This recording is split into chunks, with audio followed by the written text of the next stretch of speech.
De volta com o Jornal Gente, hora da gente poder aproveitar esse espaço para entrevista, para bater papo, e a gente vai receber aqui o Matheus Peçanha, que é economista, a quem eu já dou bom dia. Tudo bem, Matheus? Como vai? Bom dia, o prazer é todo meu de estar aqui na Rádio Bandeirantes. Valeu, o prazer é nosso. Ô, Matheus, quero começar esse nosso papo para falar da economia de uma forma geral, o assunto da semana. A gente tem inúmeros aspectos, pode falar da subida do dólar, pode falar dos movimentos internacionais, mas principalmente pode falar do desemprego, mas eu queria inicialmente falar sobre uma indicação, a indicação do ministro da Fazenda, claro que corroborada pelo presidente Lula, com o Gabriel Galípolo, que passa a ser o presidente do Banco Central no ano que vem. Claro que vai ser sabatinado pelo Senado, aquela história toda, mas é o próximo presidente do Banco Central, alguém que já faz parte do Banco Central hoje. Como é que você acompanhou a indicação, se foi dentro da lógica daquilo que você esperava e como você percebeu a reação do mercado também? Sim, perfeito. Não foi nenhuma surpresa, né? Desde quando ele foi indicado para a diretoria de política monetária, né? Já se aventava, né, que ele seria o próximo presidente do Bacen, né? E o mercado também leu isso, né? Foi muito bom, né? Porque, por exemplo, o grande alvoroço, vamos dizer assim, no mercado foi quando ele foi indicado para a diretoria de política monetária, né? E ele teve tempo, foi um movimento muito acertado, né? Porque o mercado teve tempo de conhecer, de ver a atuação dele dentro da diretoria antes de ser presidente, né, de fato.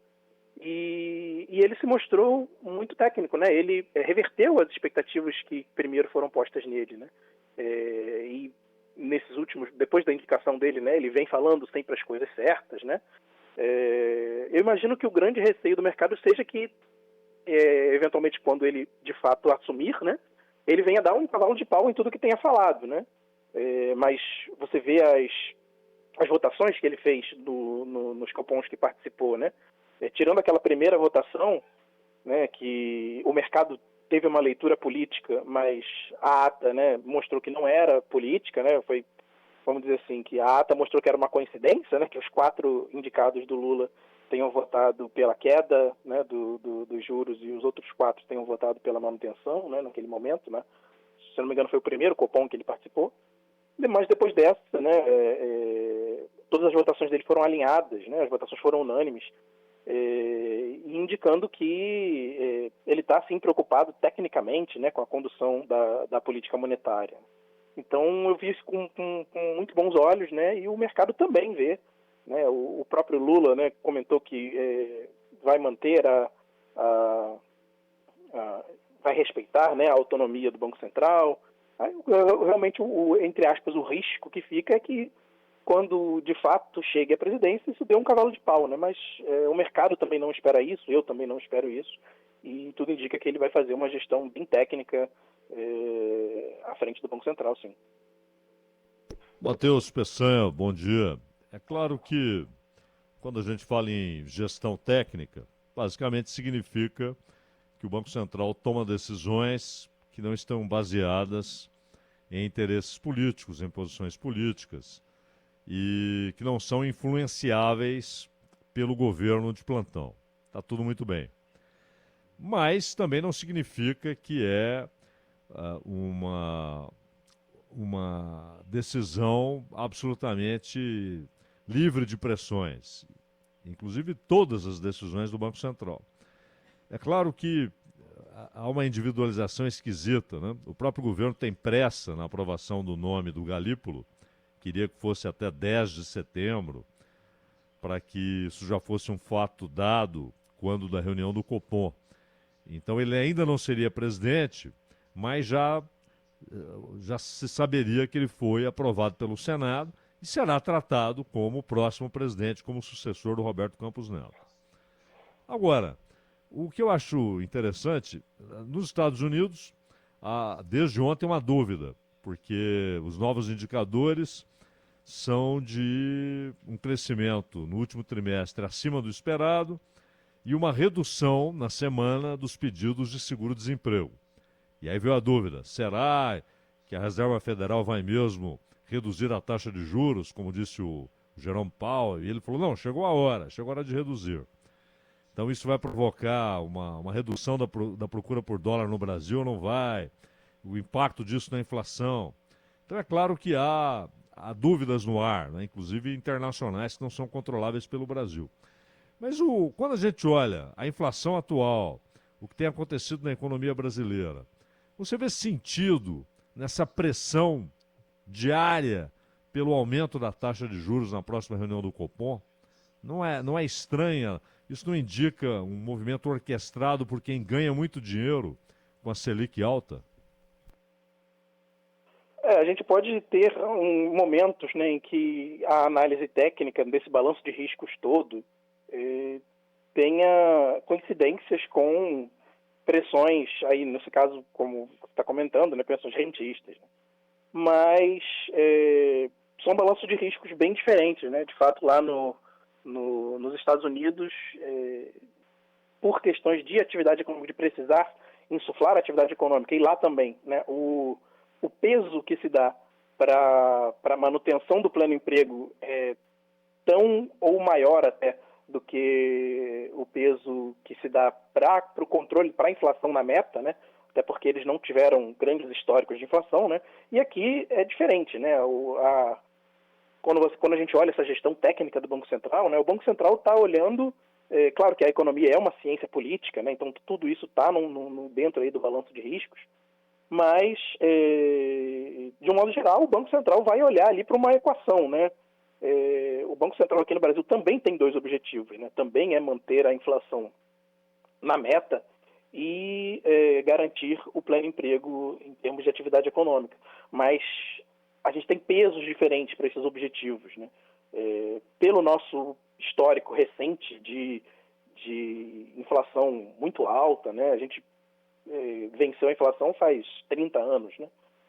E por conta aí de muitos governos, às vezes, coniventes com a inflação, né? O nosso peso, né? O peso que o Banco Central dá para a consecução desse objetivo inflacionário é maior, né?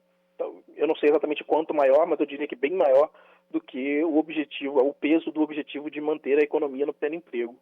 E a gente está vendo, de novo, né, no médio, longo prazo, problemas para conseguir agora com a meta de inflação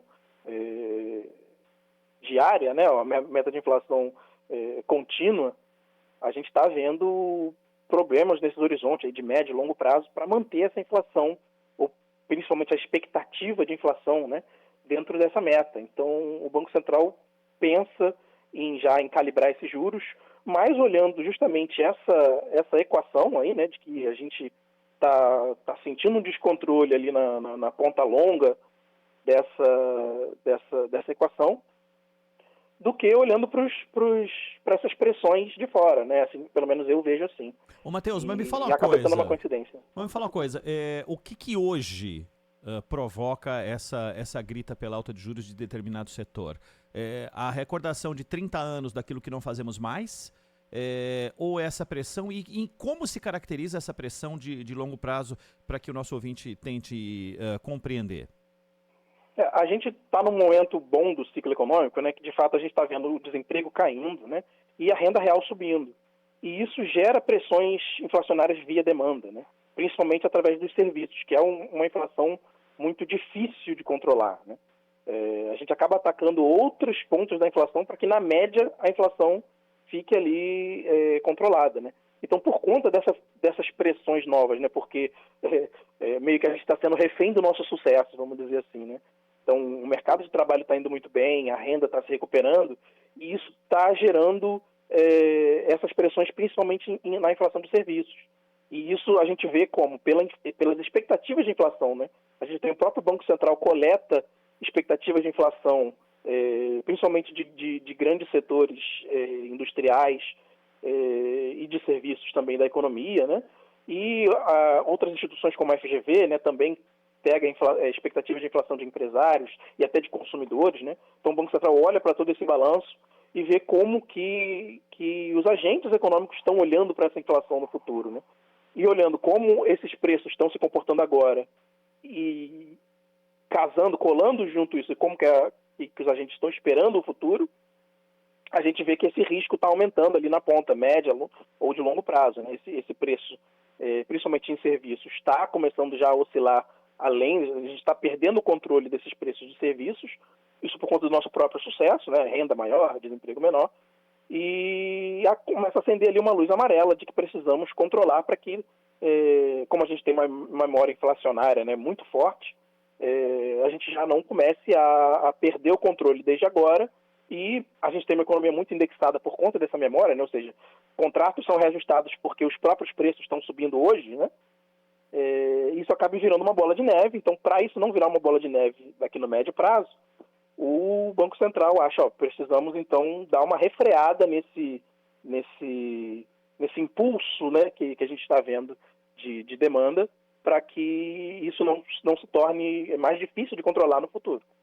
Matheus, mas é interessante o seguinte, basicamente, nós estamos trabalhando com a lógica, o Banco Central tem trabalhado com a lógica de que esse é um limite perene, porque qualquer crescimento, é bom lembrar que o nosso consumo médio, ou seja, ao longo de, se você pegar ano por ano, ele é um consumo achatado, muito menor do que uma economia potencialmente grande como a brasileira, com mercado interno gigantesco.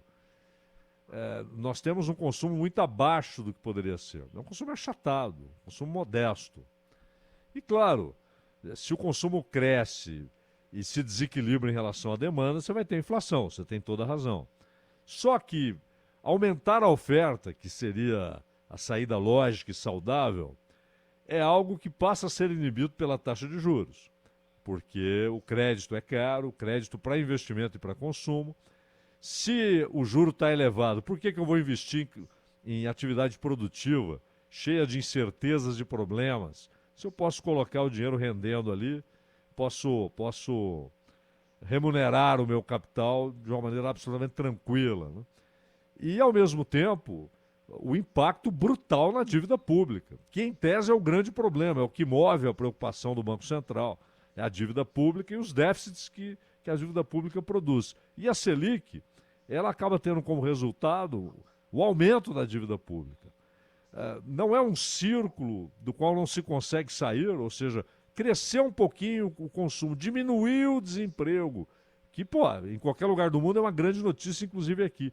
Mas rapidamente a reação é nossa. Vamos ter pressão inflacionária, precisamos ou manter os juros onde estão ou elevá-lo. Nós estamos condenados a um limite muito apertado, perene, Matheus?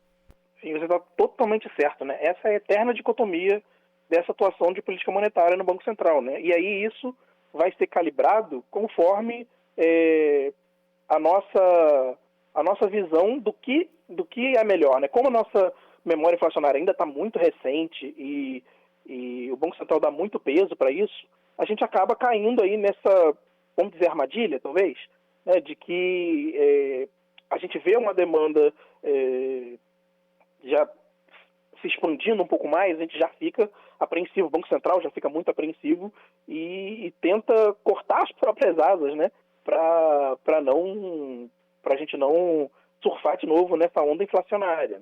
Então, é muito difícil, né? É de fato uma decisão política, sim, né? Mas os parâmetros dessa equação que o Banco Central usa para balancear seus riscos, né, depende aí das preferências da sociedade e de como a gente onera, né, essa questão de vamos deixar deslanchar mais a nossa atividade econômica ou vamos tentar tolir toda a demanda que começa a se expandir por conta de medo de inflação, porque a gente já teve um histórico muito ruim com inflação, né? Então, enquanto essa memória inflacionária ainda estiver muito forte, eu acredito que vai pesar mais esse último ponto que eu falei, né? Mas, de fato, é uma dicotomia muito grande, né? Porque, de fato, a gente vê os últimos dados, né? Foi um dado que eu comentei ontem, inclusive, muito interessante, né? Que o crédito à pessoa física está se expandindo muito. Se não me engano, expandiu 5% no último trimestre, se não me engano. Mas o crédito à pessoa jurídica, que é justamente o crédito ali que vai gerar investimento, né? Ele está se retraindo, né? Justamente porque esses juros, como você bem comentou, né? Esses juros num patamar aí de 2 dígitos, né? Num patamar bem impeditivo para investimento, para atividade econômica, está justamente gerando aí o seu papel de refrear a demanda pelo lado do investimento, mas você vê que o consumo continua, mesmo com esses patamares de juros altíssimos, né, o consumo continua se expandindo, pelo menos ali via crédito, né, o crédito está se expandindo para a pessoa física, mesmo com esses juros altos. Então, realmente fica ali é uma escolha de Sofia para o Banco Central para gerir essa política econômica, né? Ô Matheus, eu fico pensando, você falou aumento do crédito, eu fico imaginando o cara que teve um aumentinho, né? Um aumentinho de salário, e aí resolveu que ele podia ser um cidadão mais participante da sociedade, como foi comprar um carrinho, né? E aí foi comprar um carrinho aí de 10, 12 mil reais, um carrinho velho, né? E aí ele viu lá uma taxa de juros absolutamente extorsiva de 2% ao mês, né? 2,5%. Para carro velho, então, nem se fala, né? E aí ele se torna o culpado dessa história toda de não poder baixar os juros, porque ele teve a graça de receber um aumentinho, de arrumar um emprego. Agora, na tua visão, Matheus, o que você está imaginando que pode acontecer de verdade na próxima reunião do Compom? Você acha que eles podem andar de lado diante da troca de presidência e tal? Ou você acha que é uma caçapa cantada o aumento na taxa de juros? Eu também acho possível, sim essa andança de lado aí, né? Porque, de fato, as expectativas, né, do próprio mercado estão bem desconexas, né? Tem muita gente também apostando nessa manutenção dos juros, justamente porque a gente tem não só riscos econômicos aí na frente, mas esses riscos políticos também, né? E, eventualmente, né, a gente vai ter ali a super quarta vai ser justamente junto com o Fed, né? Então, talvez eles esperem o que o Fed vai fazer para decidir o que a gente vai fazer aqui, né? Porque justamente se o Fed reduzir juros lá, né, isso já ajuda a nossa política monetária aqui sem ter que subir juros aqui, né? Por conta do diferencial, né? Mesmo a gente mantendo juros aqui, se os juros do Fed cair, esse diferencial de juros maior vai funcionar um pouco como se a gente tivesse aumentado os juros aqui, né? Então a gente vai ser ajudado pelo Fed. Mas então eu acho que pode acontecer sim, né, do Banco Central querer mais tempo, vamos dizer assim, para analisar e deixar a poeira baixar um pouco para depois decidir de fato o que vai acontecer com a política monetária. Matheus, uma última pergunta da minha parte. Há uma proposta de emenda à Constituição que me parece absurda, ilógica e muito ruim, muito negativa, que é transformar o Banco Central numa empresa de direito privado. O Banco Central tem atribuições de Estado, né? Colocar dólar no mercado para tentar equilibrar a relação dólar-real, definir taxa básica de juros, controlar a atividade financeira, determinar volume de depósitos compulsórios dos bancos. Ou seja, são atribuições absolutamente caracterizadas como sendo de Estado. Tornar o Banco Central algo de direito privado, uma empresa de direito privado, não é incompatível com essas atribuições de Estado, especificamente de Estado, que tem o Banco Central? Um assunto bem espinhoso, né? A gente tem isso, né, em outros lugares, né? Se eu não me engano, o grande motor, né, para essa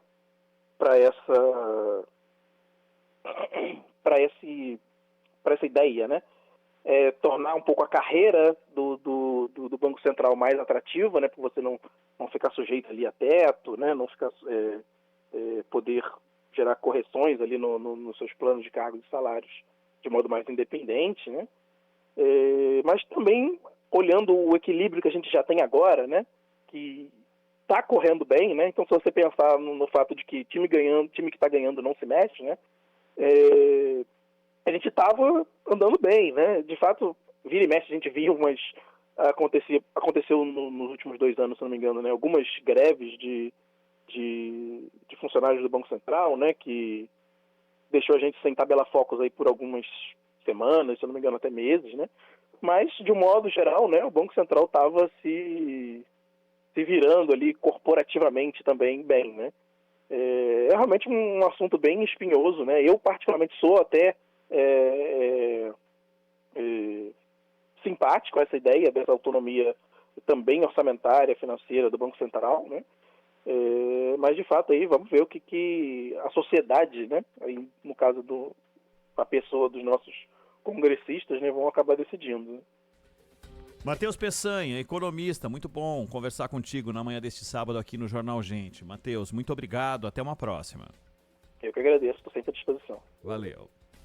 8h36, quero mandar um abraço para o doutor Evaldo, que está sempre na nossa escuta aqui. Obrigado pelas palavras, viu, doutor? Um abração pro senhor. Abraço, doutor Evaldo. É isso aí. 8h36, a gente já volta. Antes tem informação do trânsito.